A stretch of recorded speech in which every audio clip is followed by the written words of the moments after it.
that thought into your mind that you would never play again, or did you always think, I'm going to try to do whatever I can to come back? I ain't gonna lie, it was never plan B. It was never plan B plan C. It's the same old physical, strong, explosive player that I can take a hit. During the 2018 collegiate football season, Justin Ross played for the Clemson Tigers, in which he shared one of the most transcendent quarterbacks in quite some time, Trevor Lawrence, with a wide receiver room that composed of Amari Rodgers, T. Higgins, and Hunter Renfrow. And out of all those wide receivers, Justin Ross was considered to be the best one out of all of them. Yet, he is the only one out of that entire group that went undrafted. As a matter of fact, on Sunday, he also didn't get signed to a football team, but fortunately he got some good news today. Now before we get to the content, I want to let you guys know that we're streaming on twitch.tv/TF Microphone. We're also giving away 2 of my Twitter followers $250 on May 15, 2022, and we're also announcing a giveaway winner to a subscriber that turns on our notifications on this channel on that same day for $500. Now that we get all that out of the way, break!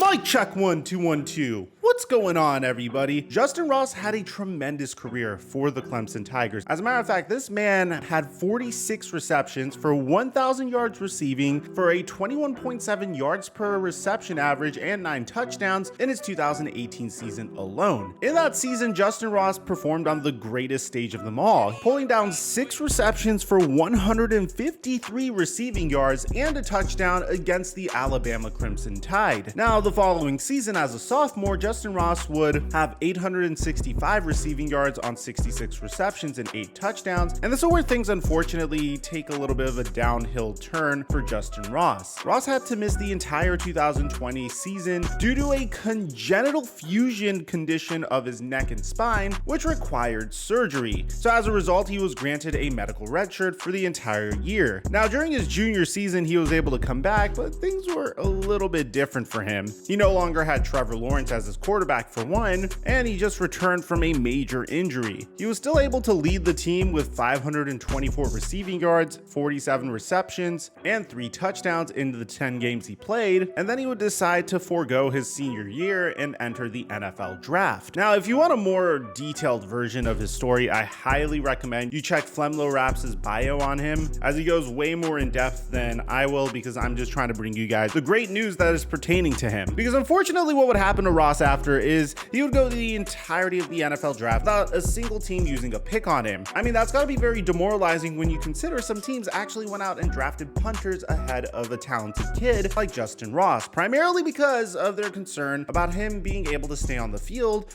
due to the spinal fusion surgery that he had to undergo during his time in the NCAA. Until today, where we got some absolutely phenomenal news. So the Kansas City Chiefs walked into the NFL draft with a ton of holes to fill. So with their first pick, the Kansas City Chiefs opted to select Trent McDuffie, a cornerback out of Washington, which is a remarkable player to add to a defensive back unit that was considered to be, well, the Kansas City Chiefs' weak spot. A lot of people were kind of disappointed that the Chiefs didn't select Jermaine Johnson with this pick, because Jermaine Johnson was one of the surprise fallers of the NFL draft that day. But with their second first-round pick, they wrapped around, and a lot of people were hoping that this could be their wide receiver. Maybe they go George Pickens here. Maybe they draft Christian Watson over here. But ultimately, they surprised everyone when they selected one of the best fallers in the entire NFL draft, George Karlaftis out of Purdue. This is without a doubt their highest position of need. Yes, it's not their sexiest position of need. Everyone's paying attention to the fact that Tyreek Hill is no longer with the Kansas City Chiefs, but ultimately, I felt like they could have gotten a good wide receiver later on in the NFL draft, which they did. They drafted Sky Moore with the 54th overall pick out of Western Michigan. Now, after that, they drafted Brian Cook, a safety out of Cincinnati. They went linebacker in the 3rd round, cornerback in the 4th round, and then took some shots at a cornerback, a running back,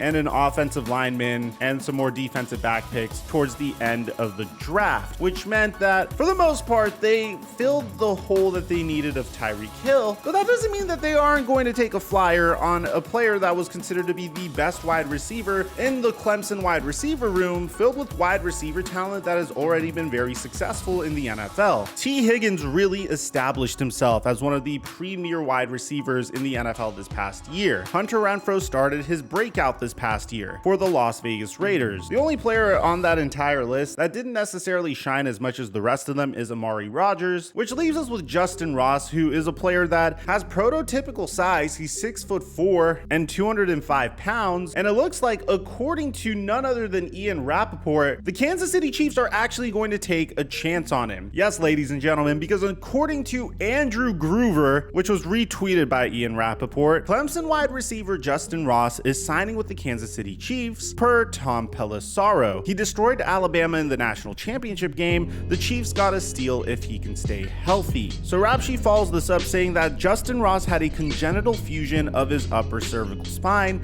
and then a surgical fusion at a level below performed by Dr. David Okonkwo, a respected Steelers doctor. Many teams have taken him off their draft board, so the risk was real. But the talent is also real, and he lands in Kansas City. Andy Reid has this reputation of taking chances on players that most other teams have given up on, and it ultimately working out for them in their favor. So at the very least, yeah, maybe the Kansas City Chiefs get a player that ends up not being able to make it to the NFL, which we're all rooting for Justin Ross, but that just could be the reality of the situation. At the very minimum, it's a very low risk, extremely high reward for the Kansas City Chiefs, because if Justin Ross could stay healthy, he could turn into one of the premier wide receivers in the NFL. Although that is a very, very big if, the talent and potential might just be too much to pass up on in this instance. Now, I will mention there are a couple notable players in the NFL that have had cervical spine fusions. One of them is Tony Romo. During the 2013 NFL season, he underwent a spine fusion to repair a herniated disc that caused leg pain, and as a result, the surgery seemed to have been very successful. He was able to play for about 3 more years before calling it quits. Arian Foster had to do the same exact surgery in November of 2013, and ultimately would play for 3 more seasons following the injury, following a very successful season with the Houston Texans where he rushed for over 1,200 yards. So ultimately, this is just something that we need to monitor, but at the very least, Justin Ross has the opportunity to become part of one of the most prolific offenses in the entire NFL, who definitely have a significant amount of targets that have opened up as a result of the Tyreek Hill trade. So let me know in the comment section down below if you're a Clemson Tigers fan. Do you feel like Justin Ross is going to be able to make it? Aside from that,